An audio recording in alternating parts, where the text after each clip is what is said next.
जय श्री राम मित्रों, ओम नमः शिवाय। मित्रों, आजकल सबको बड़ी जल्दी रहती है ज्योतिष के बारे में जानने की, और किसी ने यदि आपने किसी को मुफ्त का परामर्श देना शुरू कर दिया तो वो जो सवाल आज पूछा है वो 3 दिन बाद फिर पूछेगा, गुरुजी मेरा ये काम होगा या नहीं, फिर 3 दिन बाद पूछेगा। और आपने अगर उससे कह दिया कि आप कर्म करेंगे तो आपका ये काम जरूर होगा, तो फिर बोलेगा कि ये फिर ढोंग कैसा, जब हम कर्म से ही सब कुछ मिल रहा है।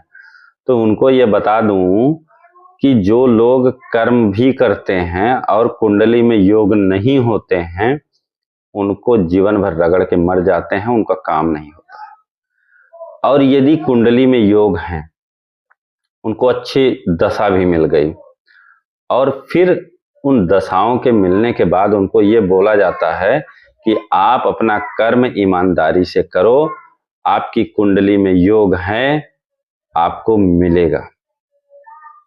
तो यदि इस बात को मान के वो ईमानदारी से अपना कर्म करते हैं तो निश्चित ही उनके भाग्य का ताला खुलता है। क्योंकि प्रथम भाव कर्ता का, कर्ता कौन पराक्रम करेगा, तीसरा भाव पराक्रम का, कर्ता के द्वारा किया गया पराक्रम ही उसके भाग्य के ताले को खोल देता है। क्योंकि पराक्रम के ठीक 180 डिग्री पर उसका भाग्य भाव होता है, और जब भाग्य का ताला खुलता है तो व्यक्ति की जो भी इच्छाएं होती हैं उन इच्छाओं की पूर्ति होती है।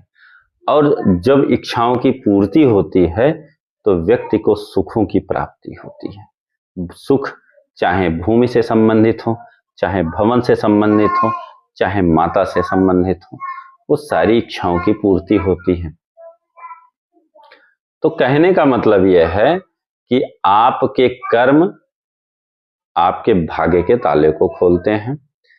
यदि उस समय आपको दशा अच्छी मिल गई तो यदि जो कुछ भी आपके जीवन में आपकी कुंडली में है वो सब आप अर्जित कर सकते हैं।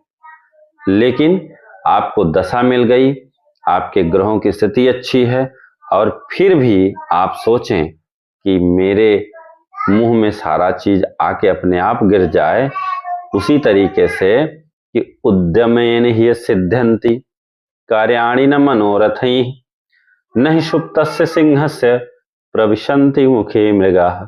उद्यम करने से कार्य की सिद्धि होती है। जिस तरह से सोए हुए सिंह के मुंह में हिरन स्वयं नहीं कूदता, उसी तरीके से स्वयं से कुछ भी नहीं होता है बिना कर्म किए। जय श्री राम।